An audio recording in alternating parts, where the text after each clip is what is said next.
Memuliakan Al-Quran saja sudah mendapat syafaat, apalagi kita belajar membaca dan benar-benar mengamalkannya. Masya Allah, kisah seorang tidak bisa baca Quran tapi kuburnya bercahaya. Ternyata semasa hidupnya lakukan hal ini. Sebuah kisah diceritakan bahwa seorang lelaki melalui sebuah kawasan perkuburan di suatu malam yang kelam dan sunyi. Tiba-tiba, dia terpandang suatu cahaya yang terang benderang muncul dari sebuah kubur dan terus menjulang ke langit.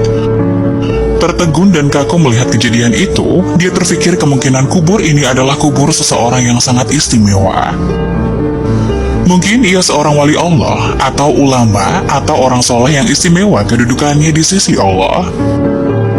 Diambilnya sebatang kayu, lalu dipacak di atas kuburan yang bercahaya itu.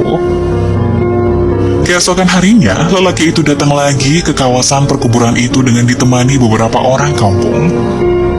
Beliau ingin menyelidiki dan ingin mengetahui kubur siapakah yang sangat ajaib itu.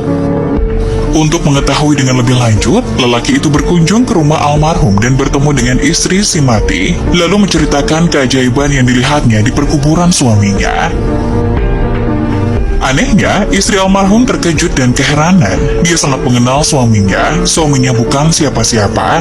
Suaminya seorang petani biasa saja. Bukan seorang alim, bukan seorang ahli ibadah, bukan orang soleh, apalagi bukan imam. Bukan muazin, bukan guru Al-Quran. Malah suaminya tidak pandai membaca Quran, dan dia tidak pernah mendengar suaminya membaca Quran. Akhirnya, lelaki itu bertanya, apakah perkara-perkara aneh yang almarhum selalu lakukan dalam kehidupan sehari-harinya. Akhirnya, istri almarhum teringat sesuatu perkara yang selalu dilakukan oleh sang suami. Setiap kali sebelum tidur pada setiap malam, suaminya akan mengambil wudhu, kemudian masuk di dalam suatu bilik, lalu diambilnya Al-Quran di atas rak. Lalu dicium dan dipeluknya dengan penuh kecintaan dan kasih sayang. Dia akan duduk dan membuka Al-Quran itu sehelai demi sehelai seperti sedang membaca, sedangkan ia seorang yang buta Al-Quran. Dia akan meraba-raba ayat Al-Quran itu dengan tangannya, seolah-olah sedang menyentuhnya dan membelai sesuatu yang sangat dikasihi. Tambah istri almarhum lagi, dia pernah mendengar rintihan dan esakan tangis suaminya yang sangat sedih mendayu-dayu dengan penuh penyesalan. Tuhanku, ampunkanlah aku karena aku tidak mampu membaca kalimat-kalimatmu ini. Janganlah engkau hukum aku di atas kebodohanku ini, ya Allah. Maafkan kesalahanku, aku tidak mampu membaca kalimat-kalimatmu. Aku tidak dapat bersahabat denganmu, aku tidak dapat memahamimu, tapi aku sangat mengasihimu, aku sangat mencintaimu. Wahai kalamullah, janganlah engkau mendakwa aku, jangan engkau menuduh aku di hadapan Allah di akhirat nanti. Lelaki itu meminta untuk melihat Al-Quran kesayangan suaminya itu. Benar dan sangat mengharukan apabila dia melihat naskah yang mulia itu kelihatan lusuh.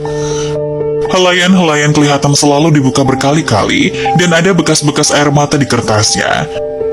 Tanda seseorang sering menangis berjurai air matanya tatkala membuka lembaran yang maha suci ini.